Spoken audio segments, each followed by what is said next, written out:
Subscribe now and press the bell icon. Never miss an update.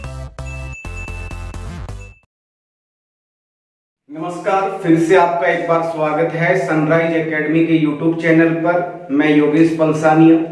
देखिए, calendar complete हो चुका था कल। आज अगर अपन बात करें तो आज अपन ऐसा टॉपिक पढ़ने वाले हैं जो एग्जाम में काफी ज्यादा उसके क्वेश्चन पूछे जाते हैं, न्याय वाक्य। अब देखिए, ये न्याय वाक्य क्या होता है मैं आपको बताता हूं। न्याय वाक्य सिंपल सी चीज है, बस इसमें आपको कथनों के बारे में आपको समझना है कि कथन पॉजिटिव है या नेगेटिव है, किस तरह से निष्कर्ष निकालना है। तो देखिए, अच्छी तरह से समझना, अच्छी तरह से समझोगे तो समझ में आएगा। न्याय वाक्य, अब देखो बेटा, ये न्याय वाक्य क्या होता है मैं आपको बताता हूं। इसका पूरा का पूरा जो डिपेंड करता है वो कथन के ऊपर करता है कि कथन कौन सा है। ठीक है, तो देखिए पॉइंट नंबर 1, कथन। अब देखो बेटा, ये कथन क्या होते हैं, तो मैं ये कह सकता हूं बेटा कि यह दो प्रकार का होता है। कथन कितने प्रकार का होता है बेटा? 2 प्रकार का होता है।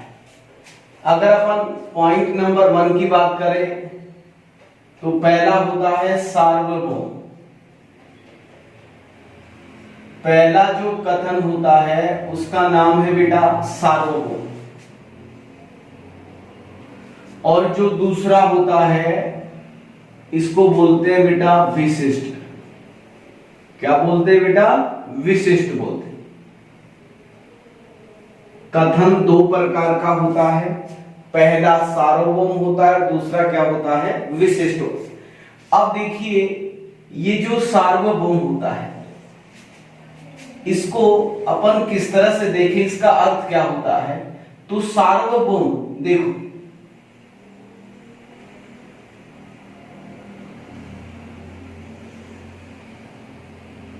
सार्वभौम, इसके 2 टुकड़े कर लेता हूं। एक सार्व ले लेता हूं और दूसरा ले लेता हूं भौम। सार्व का मतलब होता है सभी। क्या होता है? सभी। और भौम यानी भाग, भूमि, भाग। अब देखो, इस सभी को मैं पूरा भी बोल सकता हूं। क्या बोल सकता हूं? पूरा। और भाग यानी भूमि, यानी भाग का भाग हो गया। अगर इन दोनों को अपन मिला दें तो इसका मतलब क्या हुआ बताओ? पूरा भाग। अरे क्या बन गया बेटा? पूरा भाग। तो याद रखना बेटा, इस सार्वभौम का मतलब होता है पूरा भाग।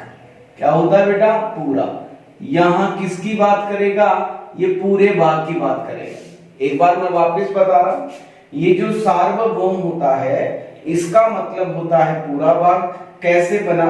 सार्व को अलग किया, भौम, भौम को अलग। सार्व यानी सभी होता है, यानी पूरा। भौम यानी भूमि, भाग, जमीन। ठीक है, इनको अपन मिलाते हैं तो इसका मतलब क्या हुआ बताओ? पूरा भाग। तो अपन ये कह सकते हैं कि सार्वभौम किसकी बात करेगा? पूरे भाग की बात करेगा। ठीक है बेटा, अब देखो,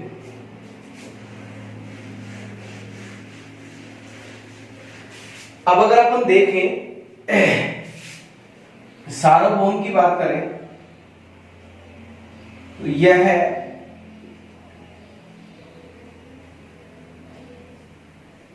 दो प्रकार का होता है। सार्वभौम कितने प्रकार का होता है? 2 प्रकार का होता है। पहला होता है सकारात्मक। पहला क्या होता है बेटा? सकारात्मक, पॉजिटिव। अब देखिए, ये सकारात्मक जो होता है इसकी जो पहचान है, आपको पता कैसे चलेगा बेटा कि ये सकारात्मक है? तो देखिए, जिस कथन का प्रारंभ बिंदु सभी से हो, किससे हो बेटा? सभी, या सब, इन दोनों का मतलब एक ही होता है, सभी यानी पूरा, सभी यानी भी पूरा होता है। जैसे कथन की बात करें कि कथन किस प्रकार आए, जैसे मैं कहता हूं बेटा सभी आम फल है। मैंने क्या कहा बेटा, सभी आम क्या है बेटा, फल है। अब देखो इस कथन का जो प्रारंभ बिंदु है वो क्या है बताओ, सभी, और सभी किस में आता है बताओ, सकारात्मक में आता है।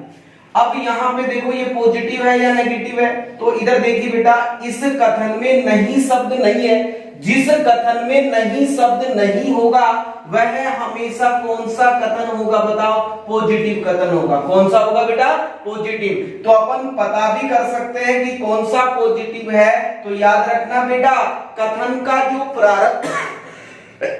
प्रारंभ बिंदु है वो अगर सभी है तो इसका मतलब ये सकारात्मक तो होगा, और सकारात्मक किसका होगा बेटा, सार्वभौम का सकारात्मक होगा। ठीक है, अगर मैं बात करूं बेटा पॉइंट नंबर 2 की बात करता हूं,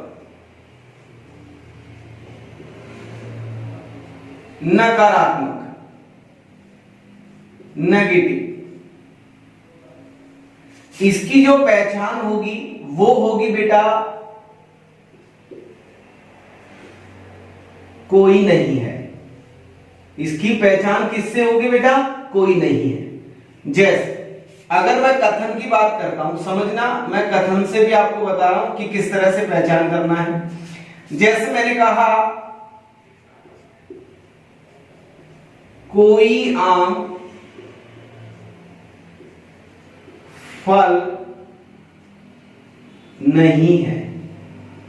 मैंने क्या कहा बेटा, कोई आम फल नहीं है। अब देखो यहां पे प्रारंभ बिंदु क्या है बताओ, कोई।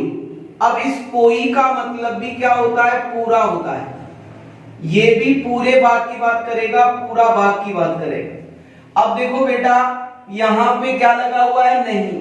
तो नहीं का मतलब जिस कथन में नहीं होता है वो हमेशा कौन सा कथन होता है, नकारात्मक। और नकारात्मक कौन सा है, सार्वभौम का नकारात्मक है या विशिष्ट का नकारात्मक है, ये पता चलेगा कोई से। तो यहां पे देखना बेटा कोई का मतलब पूरा भाग होता है। कैसे होता है, जैसे मान लीजिए मैं आपको कहता हूं कि ये प्लेट है और इस प्लेट में 5 आम रखे हुए। कितने आम रखे हुए बेटा, 5।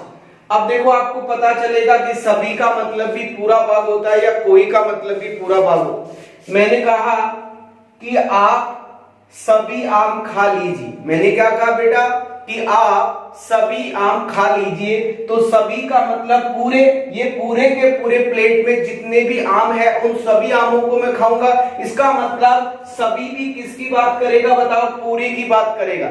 अब जैसे मैं ये सभी पॉजिटिव में पॉजिटिव थिंक में बात करेगा, पूरे भाग की पॉजिटिव थिंक में बात करेगा, और ये जो कोई होता है ये हमेशा नेगेटिव में बात करेगा। कैसे, जैसे मैं आपको कहूंगा कि इस प्लेट में 5 आम है, आपको कोई आम नहीं खाना। इसका मतलब क्या कर रहा है, कोई आ रहा है, तो कोई का मतलब भी पूरा होता है। अपन को क्या करना है कि इस प्लेट में जितना आम है उन आमों के उस आमों को अपन को खाना ही नहीं है। तो ये किसकी बात कर रहा है बताओ, नेगेटिव वे में बात कर रहा है। और तो याद रखना सभी बात करेगा पॉजिटिव वे में बात करेगा, और कोई बात करेगा बेटा नेगेटिव में बात करेगा। ठीक है बेटा, एक बार मैं वापिस बता रहा हूं, सार्वभौम का मतलब होता है पूरा भाग। यहां पे सार्वभौम से अगर कोई भी कथन आता है वो हमेशा पूरे भाग की बात करेगा। और पूरे भाग की किस प्रकार बात करता है, 2 तरह से बात करता है। एक सकारात्मक तरीके से बात करता है और दूसरा नकारात्मक तरीके से बात करता है। सकारात्मक की पहचान करोगे सभी से और नकारात्मक की पहचान करोगे कोई नहीं से। जिस कथन में नहीं शब्द होगा वह हमेशा कौन सा कथन कहलाएगा बताओ, नकारात्मक कथन कहलाएगा। आया कि नहीं आया समझ में? ठीक। अब अगर अपन बात करेंगे बेटा विशिष्ट की बात करें, अब देखो आपको इस शब्द में ही आपको पता चल रहा है कि यहां पे कथन कैसे आने वाले हैं। विशिष्ट अपन जैसे अपने परिवार में कोई फंक्शन होता है तो अपन विशिष्ट अतिथि, कुछ लोग ऐसे होते हैं उस फंक्शन में, उस समारोह में, कि वो हमारे विशिष्ट मेहमान होते हैं। इसका मतलब विशिष्ट शब्द किसके लिए आ रहा है? कुछ के लिए आ रहा है। किसके लिए आ रहा है बेटा? कुछ। तो हमेशा याद रखना, इस विशिष्ट का मतलब होता है कुछ बात। ये हमेशा किसकी बात करेगा बेटा? कुछ बात की बात करेगा। किसकी बात करेगा बेटा? कुछ बात। अब देखो, ये भी दो प्रकार का होता है, यह भी दो प्रकार का होता है। कितने प्रकार का होता है बेटा? दो प्रकार का होता है। वही पहला पोर्शन सकारात्मक,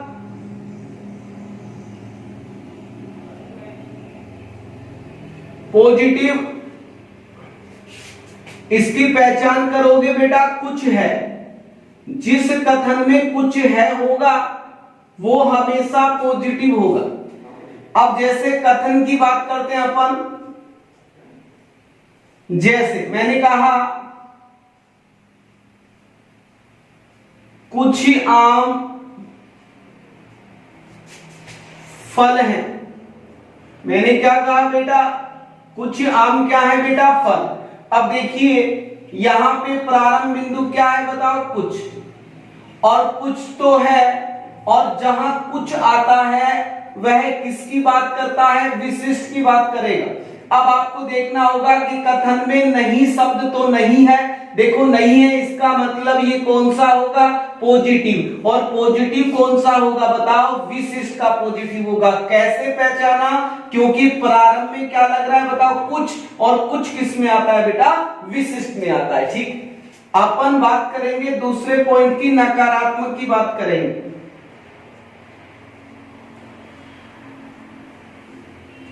नेगेटिव, इसकी पहचान होगी कुछ तो होगा, लेकिन कुछ के साथ में क्या लगा होगा? नहीं है लगा होगा। जैसे आपके पास में कथन है कि कुछ आम फल नहीं है। मैंने क्या कहा बेटा? कुछ आम फल नहीं है। अब यहां पे देखो किसकी बात हो रही है बताओ? कुछ की बात हो रही है, और यहां पे क्या लग रहा है बताओ? नहीं। और जहां नहीं लगता है वह कथन हमेशा नेगेटिव होता है, नकारात्मक होता है। अब देखो नकारात्मक तो है, लेकिन नकारात्मक किसका है? यहाँ पे बेटा क्या लग रहा है? कुछ, और कुछ किस में लगता है बेटा?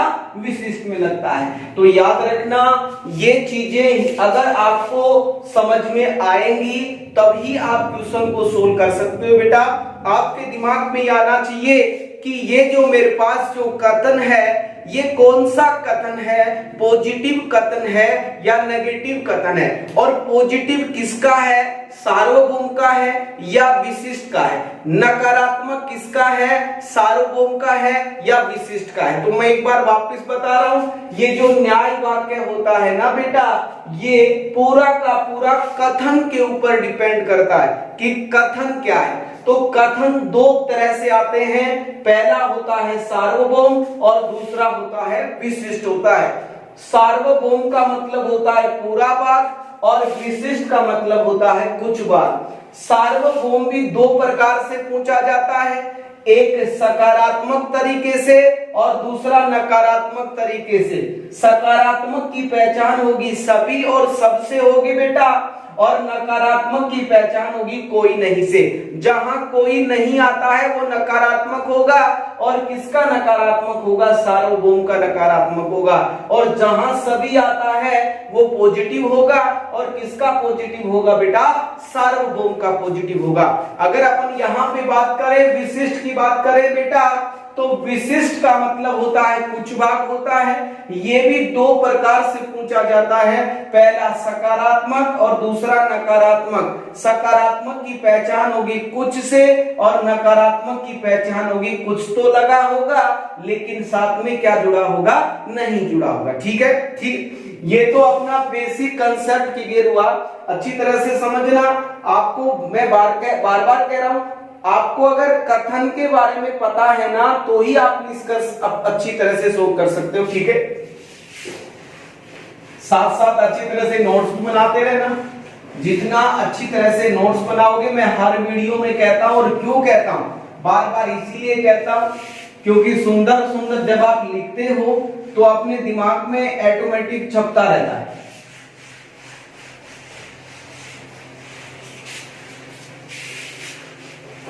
अब देखो पॉइंट नंबर 2,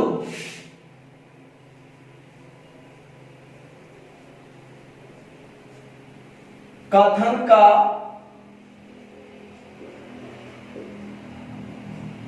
आरेख बनाना।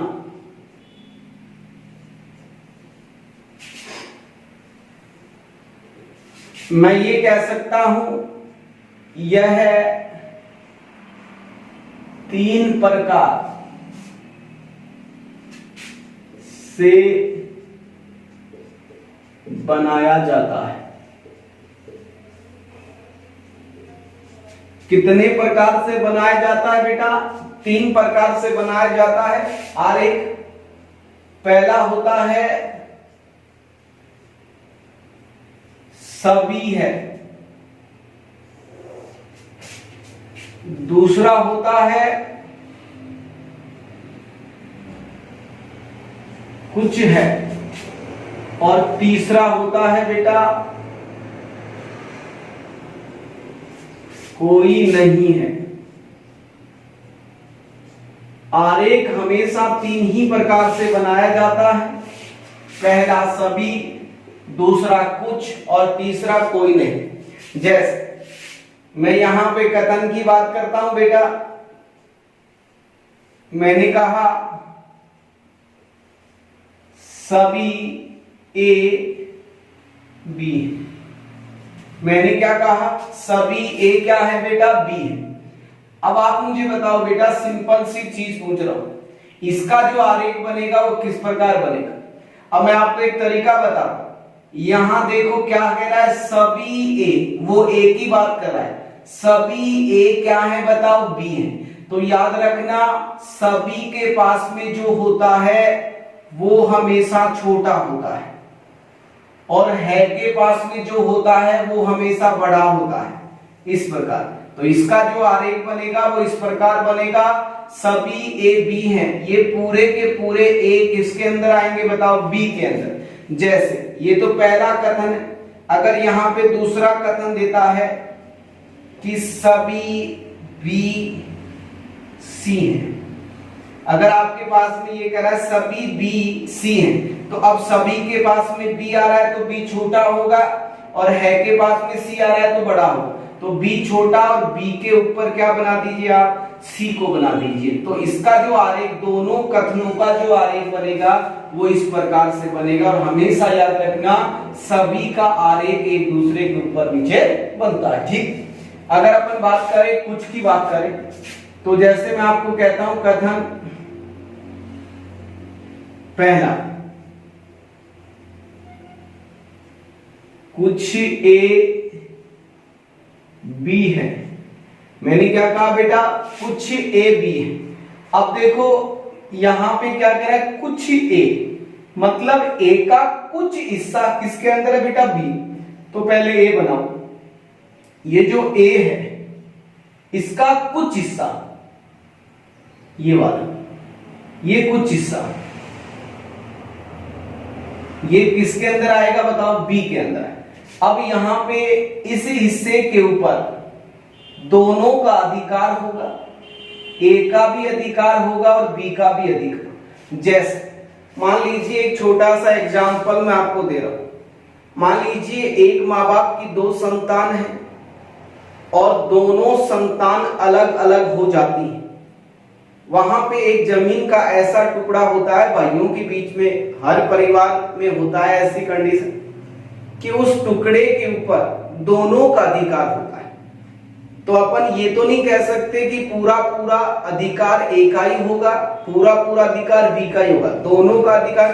तो वहां पे वो ऐसी की ऐसी जमीन यहाँ पे है, इसमें ए का भी अधिकार है और बी का भी अधिकार है। समझ में आ रहा है? अब जैसे मैं एक कथन की बात और करता हूं, मैं कहता हूं कि कुछ बी सी है। मैं किसकी बात कर रहा हूं बेटा, कुछ बी सी। अब बी की बात कर रहा है, बी का कुछ हिस्सा किसमें है बताओ, सी।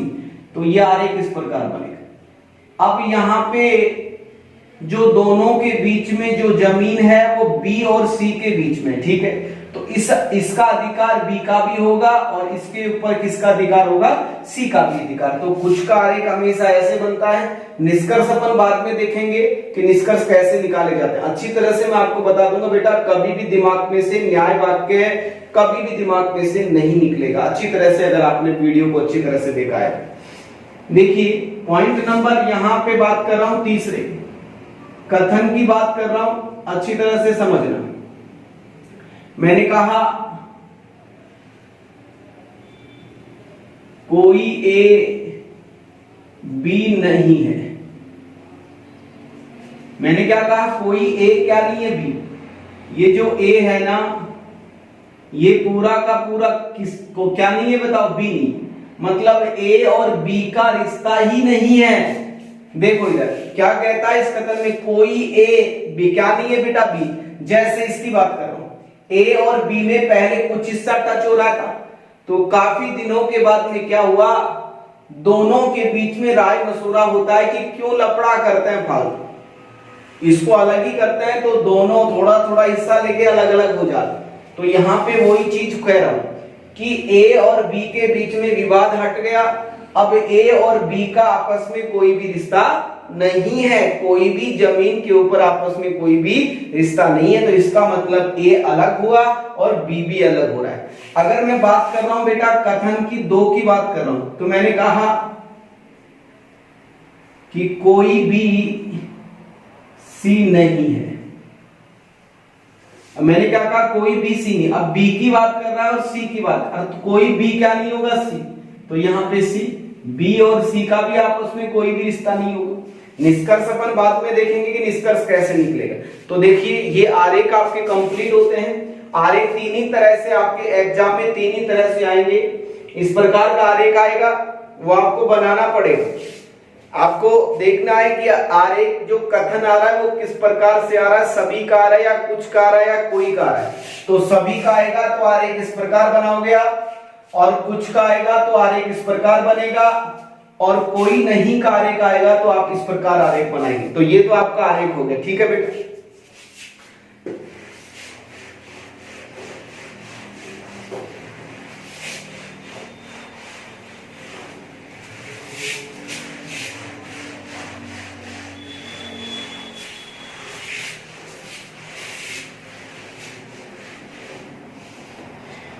अब तीसरे पॉइंट की बात कर रहा हूं बेटा, प्रश्नों के प्रकार।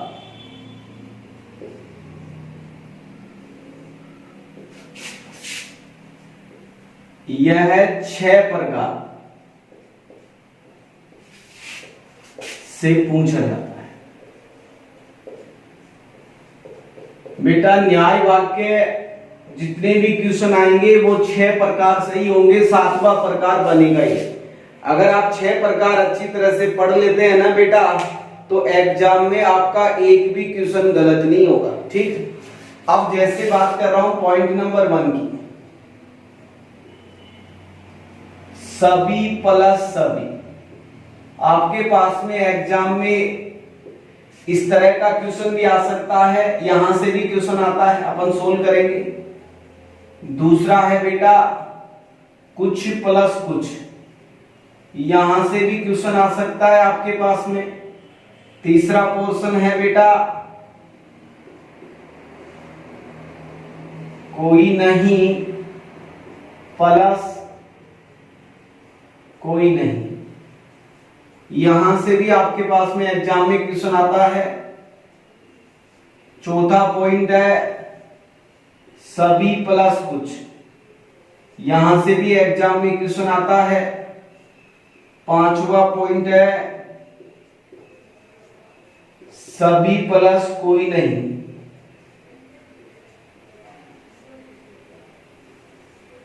और 6ठा पॉइंट है बेटा कुछ प्लस कोई नहीं। इससे ज्यादा टाइप बनती ही नहीं है बेटा।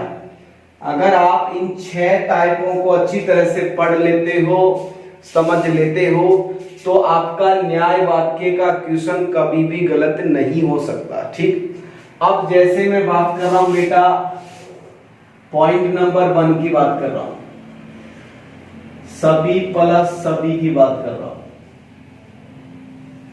ऑल प्लस ऑल होता है। अब जैसे कथन किस प्रकार आएंगे, मैंने कहा पहला कथन,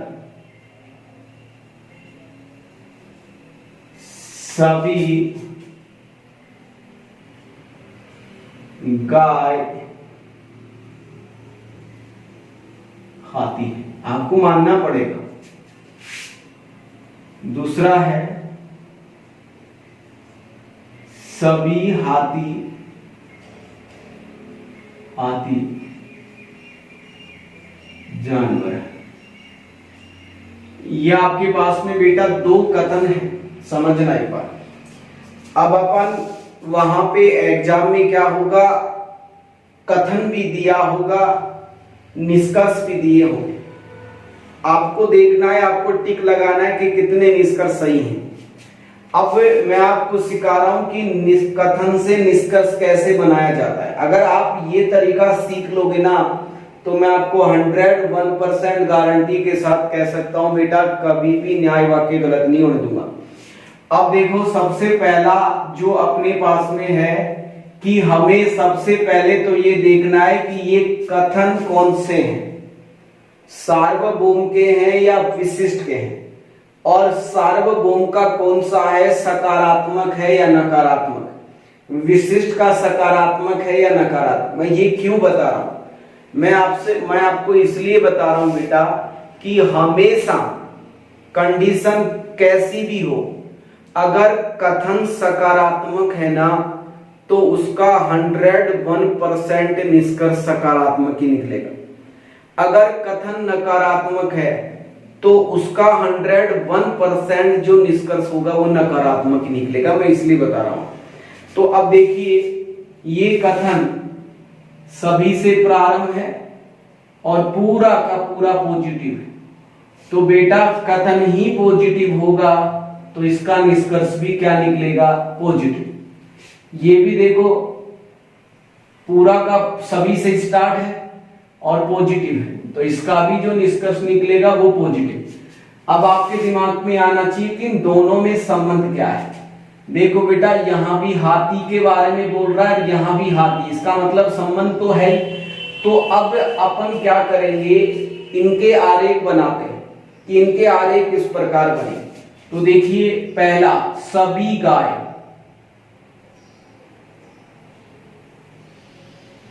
सभी गाय क्या है बताओ, हाथी।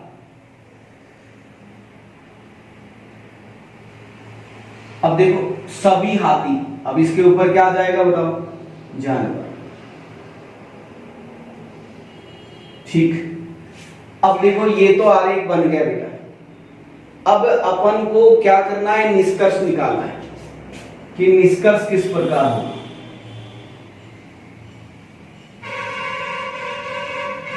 अब देखो निष्कर्ष किस प्रकार निकले। मैं आपको एक ही चीज कहता हूं कि अगर आप केंद्र बिंदु से ऊपर की तरफ जाते हैं तो आपका सभी भी सही होता है और सभी के साथ साथ में कुछ भी सही होता है। अगर आप ऊपर से नीचे की तरफ आते हैं तो बेटा केवल आपका कौन सा पद सही होगा, कुछ वाला। अब आप यहां पे देखिए, मैं कहता हूं सभी गाय हाथी है। अगर निष्कर्ष ये आता है सभी गाय हाथी है, तो इसका मतलब कथन ही निष्कर्ष बन रहा है, तो हमें तो निष्कर्ष निकालना है। अगर कथन ही निष्कर्ष आ गया तो वो तो गलत ही हो गया। तो मैं आपको एक ही कहता हूं कि अगर आप केंद्र बिंदु से ऊपर की तरफ जाते हो तो सभी तो सही होता है, लेकिन देखिए अगर मैं आपसे ये कहता हूं, पहला निष्कर्ष ये कहता हूं कि सभी गाय हाथी। मैं आपसे कहता हूं सभी गाय हाथी, सभी गाय हाथी, देखो सभी वाला, लेकिन यहां पे देखो कथन भी तो कह रहा है सभी गाय हाथी हैं, तो कथन ही बोल रहा है तो उसका निष्कर्ष तो निकला ही नहीं ना, हमें तो निष्कर्ष निकालना है, तो इसका मतलब ये तो गलत ही हो गया। कथन ही अगर निष्कर्ष बनता है तो वो हमेशा गलत होता है बेटा, याद रख लेना। अब देखिए इन दोनों की बात हो गई, गाय और हाथी की बात हो गई। अब मैं बात करता हूं बेटा गाय और जानवर की बात करता हूं। सभी गाय जानवर है, तो अब देखो सभी गाय जानवर के बारे में कोई कथन है क्या? नहीं है। तो इसका मतलब क्या हुआ कि केंद्र से ऊपर की तरफ कौन सा पद सही हो रहा है बेटा? सभी। अब बात कर लेते हैं बेटा हाथी और जानवर की बात कर लेते हैं। सभी हाथी जानवर, अब सभी हाथी जानवर है, मैं ये का ये लिखूंगा तो गलत होगा क्योंकि कथन ही निष्कर्ष बन रहा है। तो अब देखिए बेटा यहां पे अगर मैं बात करूंगा तो सभी हाथी जानवर, ये तो गलत होगा, लेकिन अगर ऊपर से बात कर रहा हूं कुछ जानवर हाथी हैं, ये क्या हो जाएगा बताओ? सही हो जाएगा। ठीक है बेटा, तो अब देखो बेटा अपन इस तरीके से भी सोल्व कर सकते हैं और इस तरीके से भी सोल्व कर सकते हैं। वापिस एक बार और बता रहा हूं कि कथन ही अगर निष्कर्ष बनता है तो गलत होता है। तो अब देखिए कथन नंबर 2 की बात कर रहा हूं। कथन देखिए निष्कर्ष, अब देखो कथन देखो, सभी गाय हाथी हैं, सभी गाय हाथी हैं, यह आएगा गलत होगा।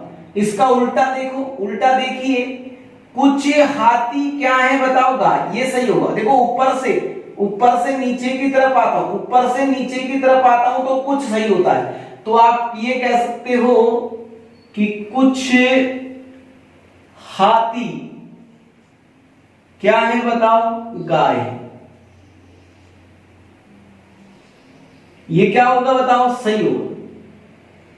अगर मैं तीसरे कथन की बात, निष्कर्ष की बात कर रहा हूं तो देखिए यहां पे सभी गाय हाथी, ये तो गलत हो जाएगा, लेकिन देखिए सभी के साथ में कुछ भी सही होता है, तो यहां पे सभी ना लेकर आप ये भी ले सकते हैं कुछ गाय हाथी हैं, ये भी सही हो जाएगा। तो देखिए कुछ हाथी गाय हैं तो इसका उल्टा भी सही होगा। अगर कुछ हाथी गाय हैं तो कुछ गाय भी हाथी हो सकती है, तो यहां पे देखिए कुछ गाय हाथी है, ये भी सही होगा। Point number 4। अब देखो आपने बात की, पहले कथन की बात की, अब दूसरे कथन की बात कर लेते। सभी हाथी जानवर है, ये आएगा तो गलत होगा। इसका उल्टा ले लो, कुछ जानवर क्या है बताओ? हाथी। कुछ जानवर, ऊपर से देखो कुछ जानवर हाथी, तो चौथा बना दीजिए कुछ जानवर हाथी है। पांचवा इसका उल्टा कर दीजिए, अगर कुछ जानवर हाथी हैं तो कुछ हाथी, देखो सभी नीचे से ऊपर की तरफ सभी और कुछ दोनों सही होता है। ठीक है, अब देखो कुछ हाथी क्या है बताओ? जानवर। कुछ हाथी जानवर है। छठे की बात करते हैं अपन, ये भी सही होगा और ये भी सही होगा। अब देखिए आपने गाय और हाथी की बात की, हाथी और जानवर की बात की। अब मैं बात कर लेता हूं बेटा गाय और जानवर की बात कर लेता, तो मैं ये कह सकता हूं कि सभी गाय जानवर, देखो ये सही हो गया क्योंकि सभी गाय जानवर कथन में तो दिया नहीं है, तो इसका मतलब केंद्र से ऊपर की तरफ कौन सा पद सही होता है बताओ? सभी। नहीं दिया जाता कथन में, अगर नहीं दिया जाता और सभी वाला आता है तो सही होता है, तो अपन कह सकते हैं सभी गाय जानवर हैं। तो छठा बना दीजिए सभी गाय जानवर हैं, ये भी सही होगा। सातवें की अगर अपन बात करें तो इसका उल्टा ले लो, कुछ जानवर गाय, देखो ऊपर से नीचे की तरफ कुछ जानवर गाय, कुछ जानवर गाय, ये भी सही होगा। अब देखो इसके अलावा कोई भी निष्कर्ष और तो निकलेगा नहीं, आपने सभी निष्कर्ष निकाले। अब एक डायरेक्ट तरीका और है मेरे पास, अगर आप इस तरीके से नहीं करना चाहते दूसरा तरीका और है। आप ये देखिए सभी के साथ में हमेशा कुछ सही होता है, तो सभी को कुछ में कर लीजिए चेंज। कर लिया आपने, दो नाम देगा आपको,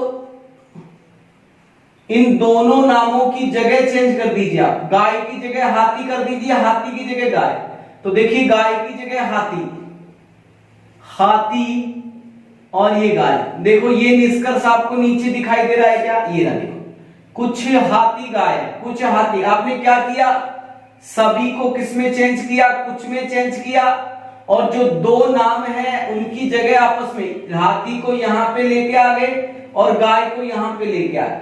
अब देखिए बेटा, कुछ हाथी गाय हैं, तो देखिए कुछ गाय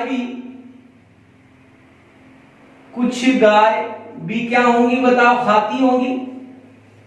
अब आपको यह भी दिखाई दे रहा होगा, देखो तीसरा। अब यहां पे पहले कथन से दो निष्कर्ष निकल गए। दूसरे कथन, सभी को किस में चेंज करोगे बेटा? कुछ में चेंज करोगे। तो देखिए कुछ हाथी और जानवर की जगह चेंज कर दीजिए, जानवर, और यहां पे क्या ले लीजिए? हाथी। ये आपको देखो दिखाई दे रहा है ना, कुछ जानवर हाथी है, कुछ जानवर हाथी है। इसको अपन ये भी कह सकते हैं, इन दोनों की भी जगह चेंज कर दीजिए। कुछ, अगर कुछ जानवर हाथी है तो कुछ हाथी भी क्या होंगे बताओ? जानवर होंगे। देखो ये पांचवा बन रहा है कि नहीं बन रहा? कुछ हाथी जानवर। अब देखिए आपने इन दोनों की तो बात कर ली, लेकिन देखिए आरेख में देखो गाय और जानवर की, देखो गाय और जानवर की बात कर लीजिए। हाथी हाथी दोनों तो सेम, गाय और जानवर। तो एक तो हो जाएगा सभी गाय जानवर है। देखो सभी गाय क्या है बताओ? जानवर है। एक तो ये देखो आपके पास में छठा जो निष्कर्ष है वो ऐसा कैसा रहा? सभी गाय जानवर है। अब सभी के साथ में कुछ भी सही होता है, आप ये बना लीजिए कुछ गाय जानवर है। देखो कुछ गाय जानवर है या कुछ जानवर गाय, एक ही बात है। कुछ गाय जानवर है ऐसा भी बना सकते हो आप, या आप ऐसे भी कह सकते हो कि कुछ जानवर गाय, एक ही बात। अगर बनाते हो तो आप ये भी बना दीजिए कुछ जानवर गाय हैं, तो अपन ये भी कह सकते हैं कुछ गाय जानवर, एक ही बात है, दोनों की जगह चेंज हो रही है बस। अब देखो ऑप्शन कैसे आते हैं आपके पास में, जैसे अपन ये कह सकते हैं, वहां पे कैसे आएंगे? आपको ऑप्शन नंबर 1 आपसे कह देगा कि पहला, दूसरा, तीसरा अनुसरण करता है। बी ऑप्शन में दे देगा तीसरा, चौथा, पांचवा, छठा अनुसरण करता है। आपको सी ऑप्शन दे देगा कि पांचवा, छठा, सातवां, आठवां अनुसरण करता है, ठीक। और आपको डी ऑप्शन दे देगा दूसरा, या अगर ऐसा दे देगा, हाँ, दूसरा, तीसरा, चौथा, पांचवा, छठा, सातवां, आठवां अनुसरण करते हैं। तो इसका मतलब पहला तो गलत है, ये भी सही होगा, ये भी सही होगा, ये भी सही होगा, पूरे के पूरे सही होंगे। तो इसका मतलब आपका राइट आंसर क्या हो जाएगा? डी आंसर है। और देखिए एग्जाम में 8 निष्कर्ष नहीं देगा, 2 कथन दे देगा, 3 निष्कर्ष दे देगा, 3 कथन दे देगा, 4 निष्कर्ष दे देगा, इतना ही आपसे पूछा जाता है, ठीक है। ये तो अपन इनसे निकाल रहे हैं कि इन दोनों कथनों से कितना निष्कर्ष आपके निकल सकता है। तो एक बार मैं वापिस और बता रहा हूं बेटा, अगर कथन ही निष्कर्ष में देता है तो वो तो आप देखते गलत कर देना, वो तो गलत ही होता है। और केंद्र से ऊपर की तरफ जाओगे तो सभी सही होगा और सभी के साथ में कुछ सही होगा, ठीक है। और ऊपर से नीचे की तरफ आओगे तो कौन सा पद सही होता है बताओ? कुछ वाला पद सही होता है, ठीक है। जैसे मैं एक एग्जांपल से और समझाता हूं, आप अच्छी तरह से समझना।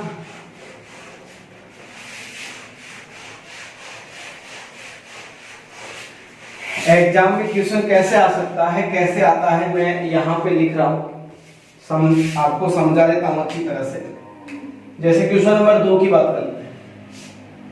कथन आ गया आपके पास में,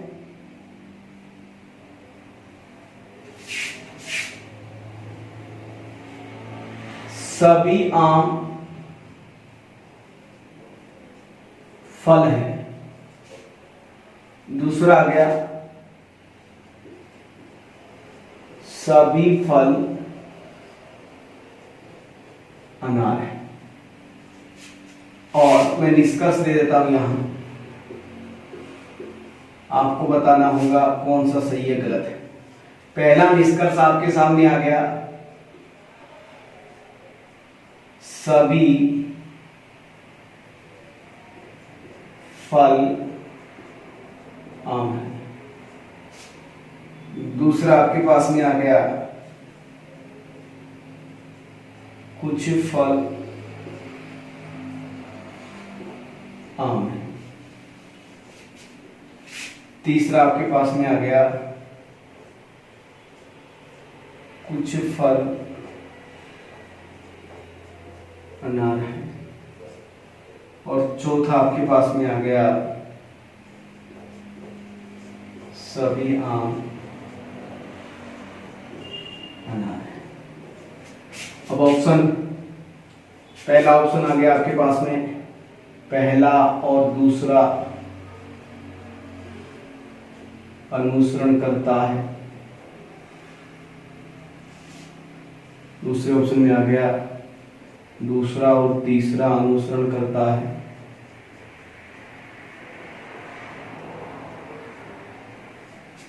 और सी ऑप्शन आ गया आपके पास में, तीसरा और चौथा अनुसरण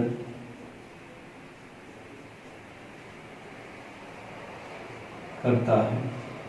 और डी ऑप्शन में आ गया, दूसरा, तीसरा, चौथा।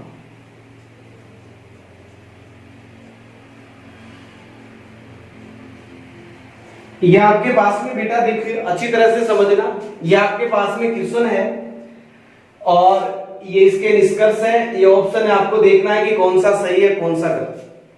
कहता है सभी आम फल हैं, तो इसका मतलब ये सभी से इसका मतलब और पूरा का पूरा पॉजिटिव है, इसका निष्कर्ष भी पॉजिटिव हो। यहां पे देखिए सभी पूरा का पूरा पॉजिटिव है, इसका निष्कर्ष भी पॉजिटिव ही निकलेगा। अब जैसे मैं आरेख की बात कर रहा हूं, यहां आरेख बना लेता हूं। सभी आम,